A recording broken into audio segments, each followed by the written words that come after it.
પરંપરા અને શ્રદ્ધાનો સંગમ નિર્ધારિત કાર્યક્રમ મુજબ બપોરે 12:39 ભગવાન જગન્નાથ, બહેન સુભદ્રા અને ભાઈ બલરામને વિધિવત રીતે રથ પર બિરાજમાન કરવામાં આવશે. આ મંગલ પ્રસંગે મહાઆરતીનું આયોજન કરવામાં આવ્યું છે, જેમાં મંદિરના દાતાઓ, અગ્રણી નાગરિકો અને અનેક શ્રદ્ધાળુઓ ઉપસ્થિત રહી ભગવાનને નમન કરશે. ત્યારબાદ બપોરે 2 ભગવાન જગન્નાથની ભવ્ય રથયાત્રાનું પ્રસ્થાન થશે. ભક્તો માટે ખાસ વ્યવસ્થા. મેનેજિંગ ટ્રસ્ટી પિયુષ આચાર્યએ જણાવ્યું હતું કે રથયાત્રામાં જોડાનાર ભક્તો માટે સુરક્ષા અને સુવિધાની સંપૂર્ણ વ્યવસ્થા કરવામાં આવી છે. જે શ્રદ્ધાળુઓ કોઈ કારણોસર રૂબરૂ આવી શકતા નથી, જેમાં અશક્ત લોકો, વૃદ્ધો, ગુજરાતની બહાર વસતા ગુજરાતીઓ કે વિદેશમાં રહેતા ભક્તોનો સમાવેશ થાય છે. તેમના માટે આ વર્ષે ખાસ સુવિધા ઊભી કરવામાં આવી છે. ભગવાન જગન્નાથજીના દર્શનનો લાભ દરેક ભક્ત સુધી પહોંચે તે હેતુથી આ વર્ષે પાટણ અબ તક ન્યૂઝ ચેનલના માધ્યમથી સમગ્ર રથયાત્રાનું લાઈવ પ્રસારણ કરવામાં આવશે. સવારથી જ આ પ્રસારણ શરૂ થઈ ગયું છે, જેથી ભક્તો ઘરે બેઠા જ આ પવિત્ર યાત્રાનો આનંદ માણી શકે. પાટણ જગન્નાથ મંદિરના મેનેજિંગ ટ્રસ્ટી પિયુષ આચાર્યએ જણાવ્યું હતું કે આ સમગ્ર ટેકનિકલ વ્યવસ્થા કરવા બદલ પાટણ અબ તક ન્યૂઝ ચેનલના સંચાલકો અને તંત્રનો આભાર વ્યક્ત કર્યો હતો અને મંદિર ટ્રસ્ટ દ્વારા તમામ ભક્તોને આસ્થા સાથે જોડાવા આહવાન કર્યું હતું. રિપોર્ટર કમલેશ પટેલ, પાટણ.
શ્રદ્ધાનો સંગમ નિર્ધારિત કાર્યક્રમ મુજબ બપોરે 12:39 કલાકે ભગવાન જગન્નાથ, બહેન સુભદ્રા અને ભાઈ બલરામને વિધિવત રીતે રથ પર બિરાજમાન કરવામાં આવશે.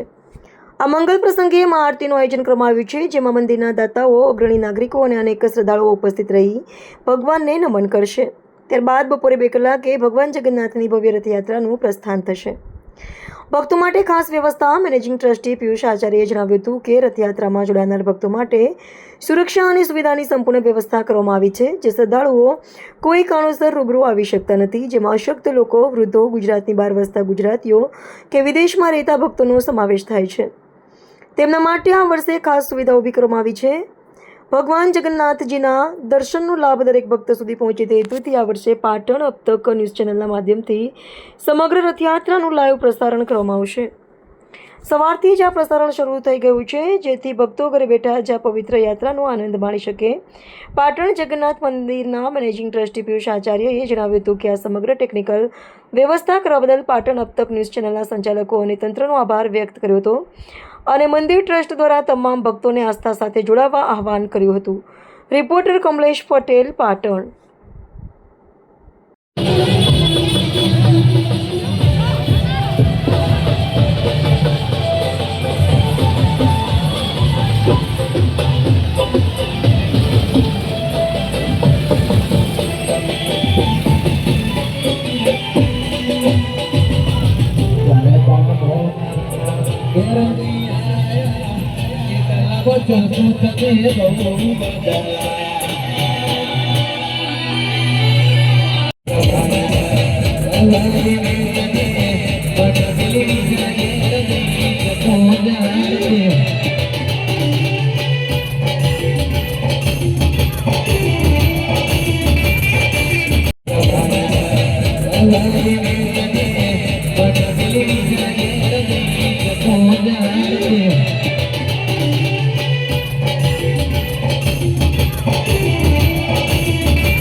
પરંપરા અને શ્રદ્ધાનો સંગમ નિર્ધારિત કાર્યક્રમ મુજબ બપોરે 12:39 કલાકે ભગવાન જગન્નાથ, બહેન સુભદ્રા અને ભાઈ બલરામને વિધિવત રીતે રથ પર બિરાજમાન કરવામાં આવશે.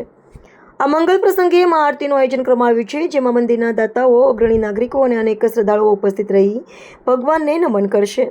ત્યારબાદ બપોરે 2 કલાકે ભગવાન જગન્નાથની ભવ્ય રથયાત્રાનું પ્રસ્થાન થશે. ભક્તો માટે ખાસ વ્યવસ્થા મેનેજિંગ ટ્રસ્ટી પિયુષ આચાર્યએ જણાવ્યું હતું કે રથયાત્રામાં જોડાનાર ભક્તો માટે સુરક્ષા અને સુવિધાની સંપૂર્ણ વ્યવસ્થા કરવામાં આવી છે. જે શ્રદ્ધાળુઓ કોઈ કારણોસર રૂબરૂ આવી શકતા નથી, જેમાં અશક્ત લોકો, વૃદ્ધો, ગુજરાતની બહાર વસતા ગુજરાતીઓ કે વિદેશમાં રહેતા ભક્તોનો સમાવેશ થાય છે. તેમના માટે આ વર્ષે ખાસ સુવિધા ઊભી કરવામાં આવી છે. ભગવાન જગન્નાથજીના દર્શનનો લાભ દરેક ભક્ત સુધી પહોંચે તે હેતુથી આ વર્ષે પાટણ અબ તક ન્યૂઝ ચેનલના માધ્યમથી સમગ્ર રથયાત્રાનું લાઈવ પ્રસારણ કરવામાં આવશે. સવારથી જ આ પ્રસારણ શરૂ થઈ ગયું છે, જેથી ભક્તો ઘરે બેઠા જ આ પવિત્ર યાત્રાનો આનંદ માણી શકે. પાટણ જગન્નાથ મંદિરના મેનેજિંગ ટ્રસ્ટી પિયુષ આચાર્યએ જણાવ્યું હતું કે આ સમગ્ર ટેકનિકલ વ્યવસ્થા કરવા બદલ પાટણ અબ તક ન્યૂઝ ચેનલના સંચાલકો અને તંત્રનો આભાર વ્યક્ત કર્યો હતો અને મંદિર ટ્રસ્ટ દ્વારા તમામ ભક્તોને આસ્થા સાથે જોડાવા આહવાન કર્યું હતું. રિપોર્ટર કમલેશ પટેલ, પાટણ.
આજના પવિત્ર દિવસે ભગવાન જગન્નાથજીની 144મી રથયાત્રા યોજાવાની છે. હવે ગણતરીના કલાકોની અંદર જ નિર્ધારિત સમયે 12:39 ભગવાનને ત્રણેય રથ ઉપર આરૂઢ કરવામાં આવશે.